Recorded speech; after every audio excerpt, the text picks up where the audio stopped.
Miệp số bông mai bông phốn ngày nét nhom miền Samsung A05 mộtគ្រឿង ដែលវាមានបញ្ហាជាប់កោដដៃច្បាស់ហើយពេលដែលជាប់កោដដៃគឺមាន Google account នៅមកបងថ្ងៃនេះគឺយើងដោះម្ដងដាច់ទាំងពីរយើងប្រើប្រាស់កម្មវិធី Unlock Tool សម្រាប់ដោះណាបងសម្រាប់កម្មវិធី Unlock Tool គឺយើងយកកន្លែងហ្នឹងមកយើងវាយ A05 នៅក្នុង function Samsung ហ្នឹងបងបន្ទាប់មកគឺយើងយក Erase SOP និង remove កោដដៃសម្រាប់ទូរស័ព្ទយើងគឺយើងធ្វើការបិទបងណា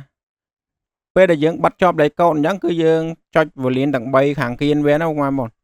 យើងចុចឲ្យជាប់មកដើម្បីធ្វើការបិទ direct ណាយើងមិនបាច់ប្រើលេខកូដដើម្បីបិទទេគឺយើងចុចឲ្យជាប់អញ្ចឹងមកពេលដែលវា reload បងពេលដែលវា reload បងប្អូនប្រឡែង volume power ចោលទុកតែ volume បោកដកបានណាហើយ connect USB នៅពេលនោះកម្មវិធី Unlock Tool វានឹងចាប់ធ្វើឲ្យបងគឺវាចាប់ remove កោដដៃយកតែម្ដងពេលដែលវា remove កោដដៃហើយគឺវាអត់ reboot auto ណាសម្រាប់ Samsung A05 ក៏ប៉ុន្តែវាមិនមែនជាបញ្ហាបងទោះតែវាមិន remove auto គឺយើងធ្វើការ remove វាទៅបងនេះពេលដែលវាចេញអញ្ចឹងបងរងចាំតិចមកវាចេញ function ឲ្យ factory reset មួយសាទៀតណាបងនេះគឺវាចេញបែបនេះបងពេលដែលចេញ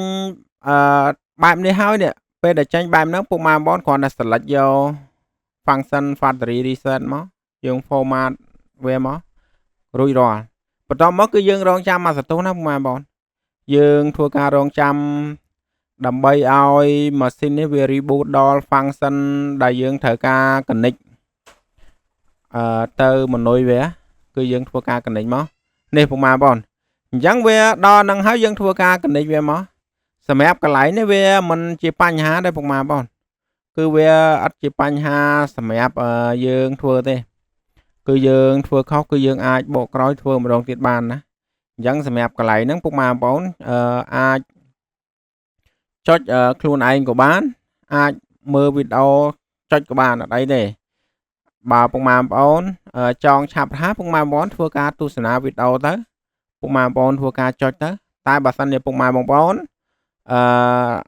អាចស្រាវជ្រាវអាចចុចខ្លួនឯងក៏ចុចទៅអត់អីទេនៅត្រង់ចំណុចនេះណាគឺវាចុចយ៉ាងណាក៏វាមិនជាប់ដែរគឺវា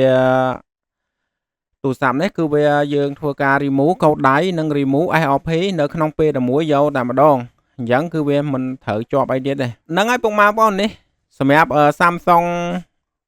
A5s បងការ remove កោដដៃនិង remove SOP ក្នុងពេលតែមួយយើងបានរួចរាល់ហើយ